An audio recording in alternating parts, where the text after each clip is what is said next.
அனைவருக்கும் வணக்கம். இந்த வீடியோவில் மோட்டார் ரீஆக்சலரேஷன் சிஸ்டம் பற்றி பார்க்கப் போகிறோம். பொதுவாக ரிஃபைனரி போன்ற பெரிய தொழிற்சாலைகளில் ஒரு சிறிய வோல்டேஜ் டிப் ஏற்பட்டால் கூட எல்லா மோட்டார்களும் ஒரே நேரத்தில் ட்ரிப் ஆகிவிடும். இதனால் மொத்த பிளான்ட்டும் முடங்குவதை தவிர்க்கவே நாம் ரீஆக்சலரேஷன் ஸ்கீமை பயன்படுத்துகிறோம். இப்போது நீங்கள் பார்ப்பது ஒரு ஸ்டாண்டர்ட் DOL ஸ்டார்டர் பேனல். இதில் ஷார்ட் சர்க்கியூட் பாதுகாப்புக்காக மெயின் MCCB, ஸ்விட்ச் செய்ய KM1 கான்டாக்டர் மற்றும் மோட்டாரை பாதுகாக்க தெர்மல் ஓவர்லோட் ரீலே ஆகியவை பொருத்தப்பட்டுள்ளன. இந்த செயல்முறை 3 நிலைகளில் நடக்கிறது. ஸ்டேஜ் 1 நார்மல் ரன்னிங், மோட்டார் அதன் முழு வேகத்தில் ஓடிக்கொண்டிருப்பது. ஸ்டேஜ் 2 பவர் இன்டரப்ஷன், மின்சாரம் துண்டிக்கப்பட்டு மோட்டார் மெதுவாக வேகம் குறையும் நிலை.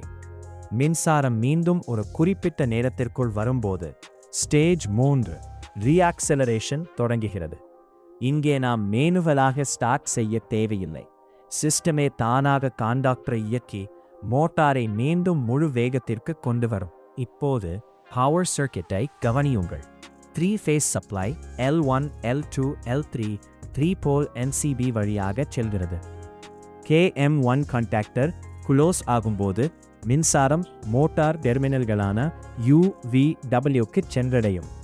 மோட்டாரில் ஓடும் கரண்டை கண்காணிக்க ஓவர்லோட் ரீலே சீரீஸில் இணைக்கப்பட்டுள்ளது.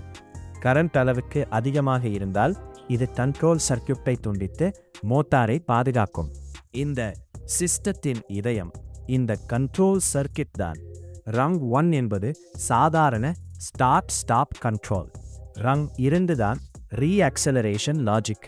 இது அண்டர் வோல்டேஜ் UV ரீலே மற்றும் காண்டாக்டரின் நிலையை கண்காணிக்கிறது. சப்ளை வந்து UV ரீலே ரீசெட் ஆனதும் T1 ஆன் டிலே டைமர் எண்ணத் தொடங்கும். நிர்ணயிக்கப்பட்ட நேரம் முடிந்தவுடன் ரங் 3 மூலமாக KM1 காயில் மீண்டும் எனர்ஜைஸ் ஆகி மோட்டார் தானா ஆட்டோமேட்டிக்கா ரீஸ்டார்ட் ஆகும். ஒரு பெரிய ஃபேக்டரியில் எல்லா மோட்டார்களையும் ஒரே நேரத்தில் ரீஸ்டார்ட் செய்ய முடியாது.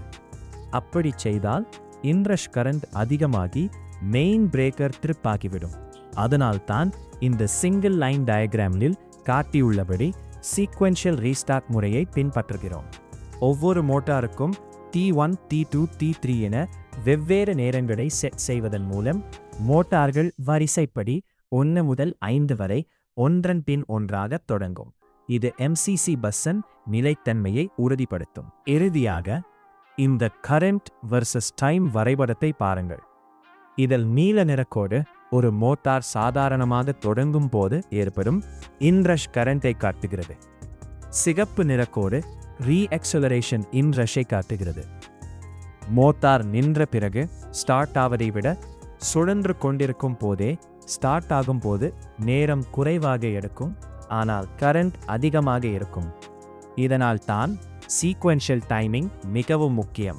இந்த சர்க்கியூட்களை சரியாக புரிந்து கொள்வது எக்யூப்மெண்ட் பாதுகாப்புக்கும் தடையற்ற உற்பத்திக்கும் மிகவும் அவசியம். நன்றி.